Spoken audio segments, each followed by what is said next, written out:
So this week we have a very special guest, one of our own. Sheila Miller-Nelson is here to talk to us today. And she's taking her many years of trainings that she's done and kind of condensed them into helping us figure out how our brains can work better together, from the creative to, why am I blanking? Creative and critical. Critical, there we go. Like the C, I lost the other one. Critical and creative brains, bringing them together so that we actually operate as a whole human and not just trying to use half at a time. So that's probably a really terrible way of introducing the topic, but Sheila's going to do a great job, and she'll do much better than I did. So Sheila, I'll hand the reins over to you and take it away. Thank you. Thank you. Welcome, everyone. My name is Sheila Miller-Nelson, owner of Midian LLC, and we design, develop, and deliver customized communication and leadership training. So in other words, we help individuals, teams, and businesses elevate their soft skills and their business skills. And that can be a variety of topics, things like emotional intelligence or team building, disagreeing with dignity, or leading during crisis. And as Matt said, today we're looking at creative thinking and critical thinking, which are two classes that we deliver. And I've taken a few slides from each of them, probably more slides than we can realistically get through, but taken a few slides from each of them and pulled them together. The classes that Midian delivers are always very interactive. So if I can have everyone in the audience, please, if you are ready to go and ready to participate, if you'll give me a thumbs up, make sure we're all set to go. Winona? Yes, no, maybe? Oh, good. I was nervous. All right. Well, here's your first opportunity. Let me go ahead and bring up the slide and share my screen, and we'll get going. All righty. Our first opportunity is right here. If someone will please, well, I think it's our first opportunity. I can't seem to get the slide to advance. There we go. There we go. Will someone please unmute and tell us what you see on the slide? Bunch of circles, squares. It's like tiles in a way. Okay, great. Thank you. So I'm minimizing everyone so you can see my full screen. So unfortunately, I can't see your faces, but thank you to those who contributed. Sure, we see the squares, the tiles. Maybe they even look like they have some dimension to them. Some people might even see the circles. Now, if you didn't see the circles, don't worry about it. But as we talk about creative and critical thinking, that's what we want to do. We want to go beyond what's right in front of us and dig deeper to not only innovate, but to actually create new things. Will someone please unmute and read the slide? I can do it. Good. Everyone has the right to doubt everything as often as he pleases, and the duty to do it at least once. No way of looking at things is too sacred to be reconsidered. No ways of doing things is beyond improvement. Thank you. So that was a statement by Edward de Bono, who you might know as the modern father of creative thinking. And just it flows in both creative and critical, that we really want to not take things at face value. Everything can be re-examined, whether it's to just make something better, make an improvement in it, or to make something wildly different from it. We have so much around us that we could work with, but we tend to just take things as they are, and we'll see that in a few more slides here. A little bit about me.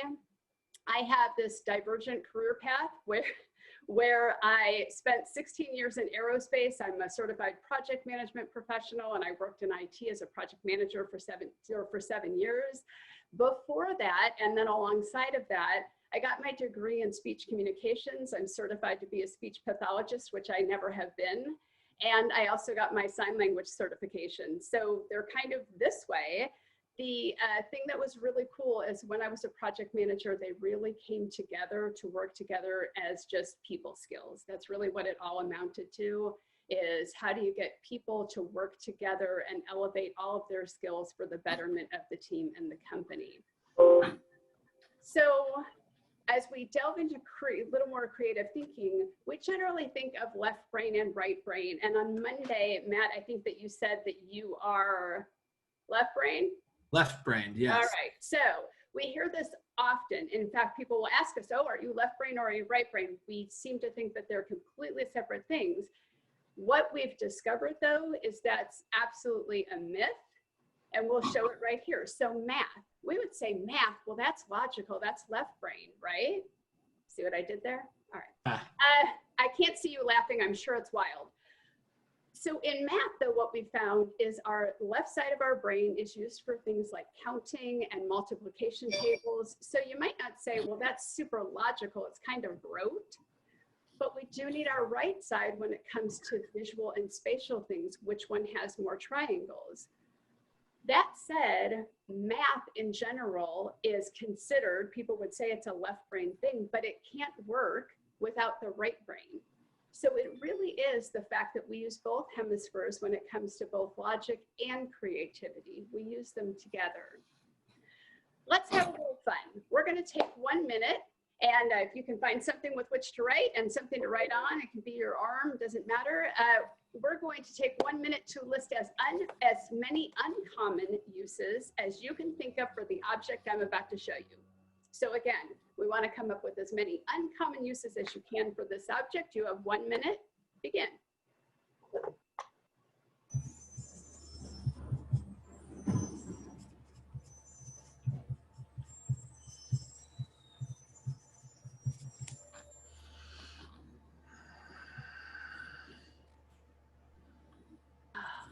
I'm sorry that I didn't prep you and tell you there's going to be a test.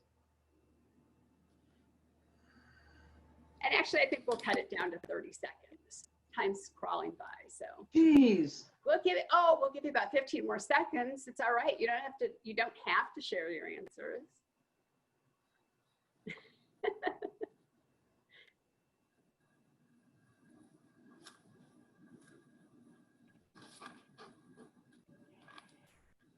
Right. All right, I split the difference. There's 45 seconds. So who will share what uncommon use they came up with for a cardboard box? I'll share a couple of mine. Okay. So I'll just go down the list. A house, a blanket, a hat, a fishbowl, breakfast, an airplane, slide, frisbee, and shoes. Right. Did anybody else, that's quite a list in a short amount of time. Did anyone else have things they'd like to add? I do. Yeah, is that Winona? Yes. Okay. So it could be a spaceship. You can transport Jello in it. You can kick feathers in it. You could catch chinchillas. You could also flatten and use it in gardens for compost. The last one is real. The other one's not so much. Yeah, that's all right. Here's kudos to you. And if you're thinking, wow, I didn't even go to any of those spaces, that's completely fine. Here's what usually happens. People struggle often with thinking of a box as much else than a box, a thing to hold things, a thing with flaps that you can close, that you can transport. So we kind of get stuck in that box thinking, and it's difficult to go beyond and think outside the box. What happens is our creativity requires cognitive effort. So let me explain, it's actually quite simple. Our, for instance, of a box creates what we call stickiness. I didn't invent the term, but psychologists use the term stickiness. And the stickiness is, I know what a box is, I've used it before, I've seen it in action, so that's a box to me when I hear the term box. The challenge is that limits our creativity, that memory of a box. So we say, well, what if we took away our memory? Would that be a better thing? Well, that would be like this. It would be like 50 First Dates if you've seen the movie, and every experience that we ever had would be the first time, and we would have nothing to go on. So they're opposite ends of the spectrum, but neither one of them work alone. So what we need to do is use that mental control to push outside of the stickiness and come up with new ways of thinking. But it really is a balance. We want the memories, but then we have to learn how to push beyond those, and we'll talk about that in a second. In the classes that Midian delivers, we often put in what we call brain breaks, and these are just little things that probably have to do with the topic of the class or somewhere built around the class, but it's just a fun little aside. So this brain break, if someone will, let's have 3 or 4 people come off mute and just tell me an example of a car is, you can just shout it out. Lamborghini. Jeep. Corvette. Woohoo, all right, excellent. Now, Let's have some other folks. A car is an example of what? Transportation. Okay, what else? Art. Status symbol. What was that? Status symbol. Oh, status symbol, okay. Art. Okay. Taras, I thought you said theft. That's it. As, Housing. as we look at this in terms of creative thinking, when you look at the first one, an example of a car is the creative assumption, the creativity is limited by the assumptions. If someone had said an example of a car is a sock, a pillow, we probably would have taken issue with that and said that's a wrong answer. However, for the second set, the creativity is unlimited by the way that we ask the question. Now, I'm not saying that these are the same questions because they're not. How can you take things that are in your world that are giving you challenges today and flip them around? So instead of asking a closed-ended question that has definitive right and wrong answers, and open it up to something that has, right? A car is an example of something I like to draw. A car is an example of major pollution. I mean, there are infinite answers to this, and no one can really say that any of them are right or wrong, but it helps get the creativity flowing. So that's one thing that we can do as we encounter problems, whether they're creative problems specifically or not. Other things we can do to prepare to be creative is create downtime. We could spend all day on this one because I think many people like to talk about downtime and self-care, and we're not doing it, but we're sure talking about it. So really creating downtime gives your brain a little bit of the rest that it needs to be creative. Turning off your electronics, that's definitely helpful because they beep all the time and we're constantly drawn away. So it's hard to really get into a creative mode when we're constantly being drawn in different directions. And if that guy can turn off electronics, I'm sure we all can. Believing in yourself. So going back to the left brain, right brain, if we constantly say I'm one or the other, it's going to truncate how well we can do on the other side. I grew up in an atmosphere of girls aren't good at math, we don't expect them to be, and that's okay. So it was okay for me not to try in math because no one expected me to do well. But if we believe that we can, if we believe that we can be creative, we can come up with ideas, that's going to help us along the way. Keep a notebook handy in your car, in your purse, in your briefcase, by your bed, all kinds of notebooks so that anytime an idea strikes, you can write it down. And vary your environment. So even though we're maybe in a little bit of a confined environment, right, outside, choose a different room, try and mix it up, go to the other side of the room and flip the camera the other way, that type of stuff, and then have fun. Maybe not quite as much fun as that guy is having, but have some fun. So all of these things help us when we want to actually be creative. Two other tips. One is to think about a past experience with as much detail as possible. When we do this, it helps it's that balance between the memory and then we push past that, but we've gotten creative ideas and references from the memory.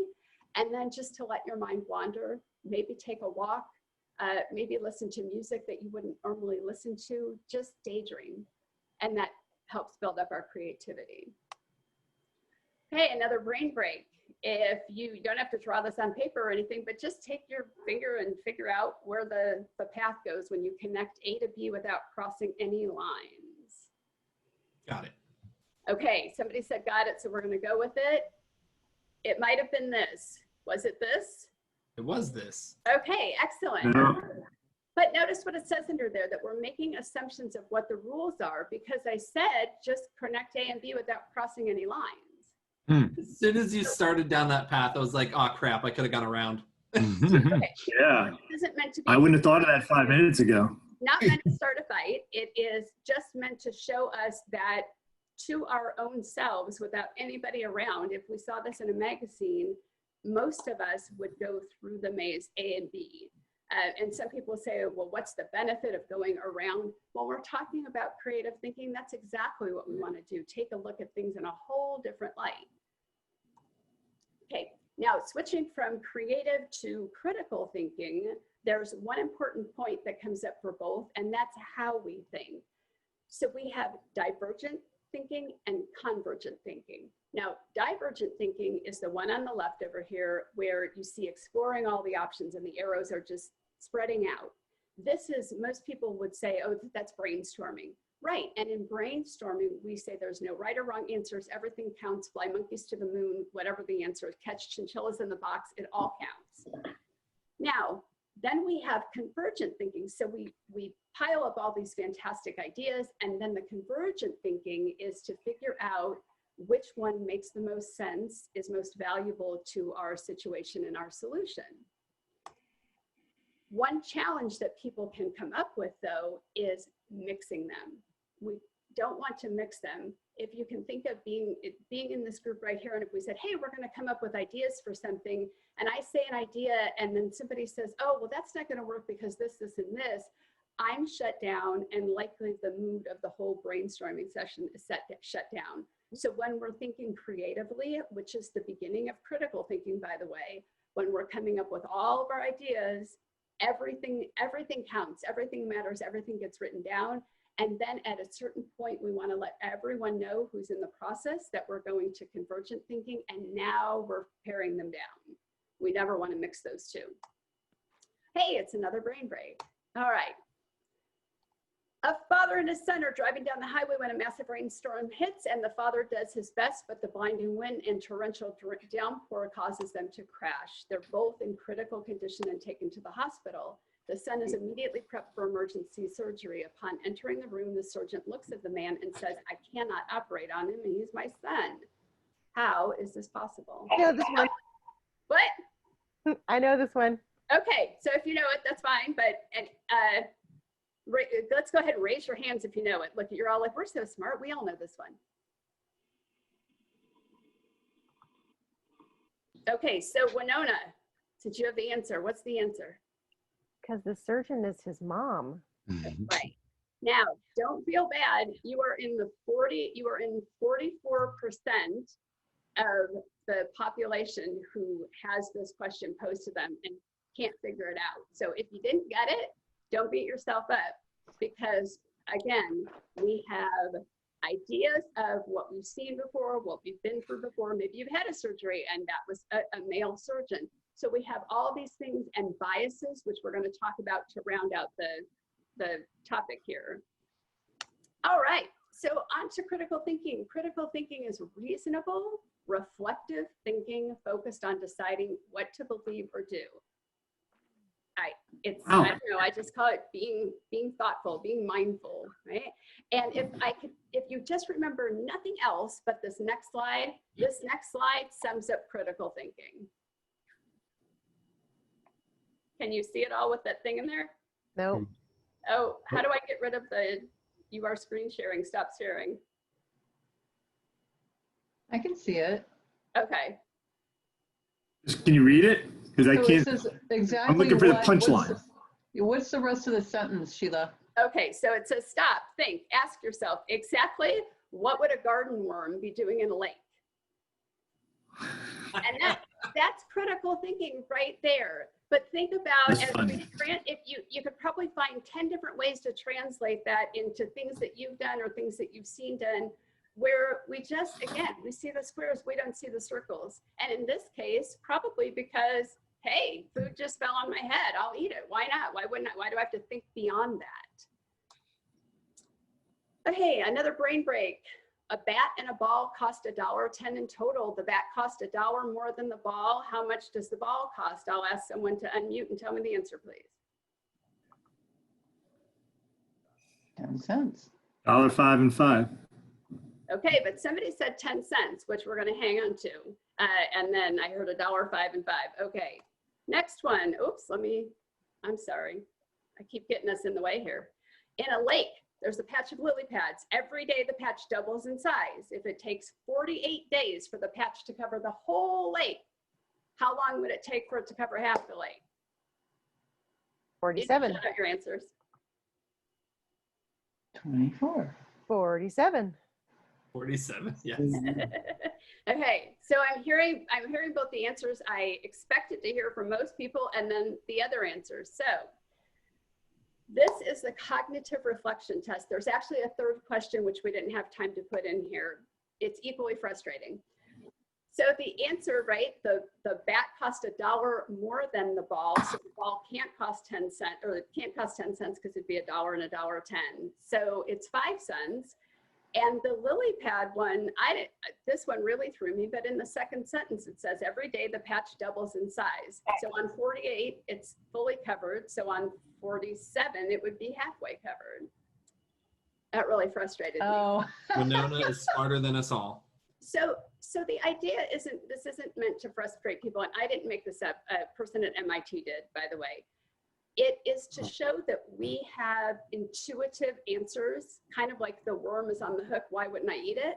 So we have these intuitive answers, and we would need to suppress those and really go into deeper thinking. So it shows that we kind of jump to conclusions because we know we're right.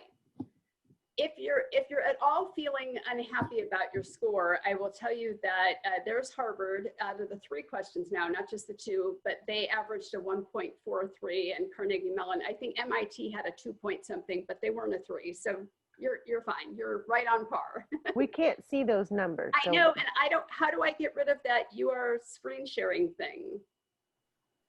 Anybody? Can you move it at all? It looks like your cursor has a move Yeah. to the edge I'll of it. move it up there, but now I think I'm going to close some other There. things. We'll see. Yeah, Okay, because the maybe windows that's are There we go. overlaid. That's better. So, see, 2.18, you're fine. You're totally fine if you didn't get either of them right. Just know that you would have gotten the third one right, of course. So, all right. So now, one of the brightest minds in history, that's my assessment, doesn't have to be yours, but I find it very interesting that Albert Einstein said if he were given a problem, he would spend 55 minutes on figuring out what the question is, what's the proper thing he's trying to figure out, and then 5 minutes for the answer. And when we look at critical thinking, this is what we're not necessarily so built to do in our current environment, right? We want to do things faster. It has to be right now. If I ask you a question, you haven't answered in 20 seconds, I'm, oh, geez, why aren't you asking? We have forgotten that thought is critical and important and should be given some time.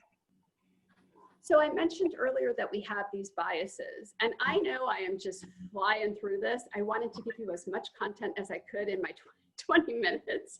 So I'm happy to make this available to folks afterwards or to have a chat. So we have biases, and there are things that are built into us. And even if you say, I don't have these biases, we do. We can't help it. It's just the way of the world. And it's interesting on the bottom there, it talks about how a person can have a bias in one thing, but not in another thing, right? So it's not you're biased or you're not. Your biases flow depending on the subject matter potentially.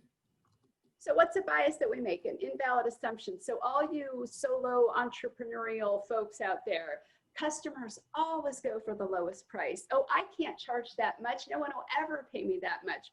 We like to assume what we think we know about other people, and we can land ourselves in some pretty bad positions when we do that. So in critical thinking, we try and take out all assumptions and work only with facts. Escalating commitment. I was talking about this the other day, that I think last week in the meeting this came up, that sometimes we get so tied to something. Maybe it's because we started it, or we just really are tied to this thing, whatever it is. We will throw time and money and resources at it well after it is dead and we should have abandoned it.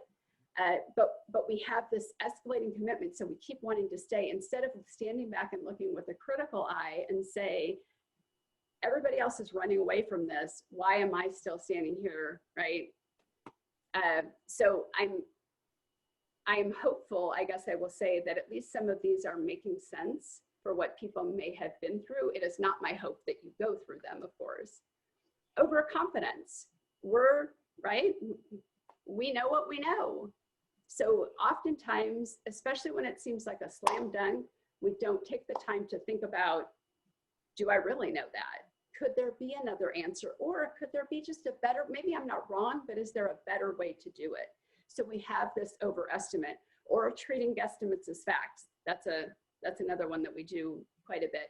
So at the bottom of the screen there in the red, if we involve other people in our decision making, that's going to help us. In fact, the powers that be, the psychologists who study critical thinking, say that it should be like a quilting bee or a barn raising, where it's a very social, very communal type activity. That critical thinking isn't like The Thinker, Rodin's, it's just one guy all by himself solving the world. It should be a party where there are many participants of a wide variety of thoughts and ideas. So how do we break biases? When you want to test a theory, one of the great ways to do it is to not look for things that you know are going to prove it right. Look for things that are going to prove it wrong to prove it right. So if that makes sense, right? So I'm not going to say, I know that Winona is going to agree with me, so I'm going to go ask her. I'm going to go to somebody who I think, we don't usually see eye to eye. I'm going to go to them and let them poke holes in this theory, because hopefully they won't. And if they do, all I've done is save myself from a big mistake, whether that's time or money, resources, those types of things. So in terms of biases, we want to be aware that they exist just by the way that we process creative and critically, that we are limited by our thinking. So we want to reframe things and look at them from different perspectives and use some sort of approach. So both of these classes have embedded in them ways of thinking, whether that's brainstorming or six hats thinking or SWOT method. There are myriad methods out there to use, and we go through some of those methods in this class to give people the actual tools that they can go forth and use. A couple more slides. Showing empathy is important during both the critical and creative thinking process, because we want to make sure that we're seeing things from different angles. And then we're not saying, hey, I agree with you, but I am going to be open-minded enough to allow your idea to come to the surface so that we can discuss it. So again, showing empathy is not necessarily agreeing. And then as much as we can, go, do, seek out, expand your knowledge in any way you can, volunteer, listen to new music, talk to people who aren't in your generation, learn a new skill. All of those things can help not only with the creative thought process, but with the critical thought process, because the more reference points that we have, the better off we are. And if we don't have a reference point for a certain subject, we go and find the person or people who do. All right, last brain break. In the following diagram, which letter does not belong? So I think some of you have secretly been in this class before, because some of you just seem to have all the answers. Oh, okay. Who has the answer? Go ahead and unmute and shout it out. Q. Because Anybody else? Michelle, you're smiling slyly. Do you have the answer?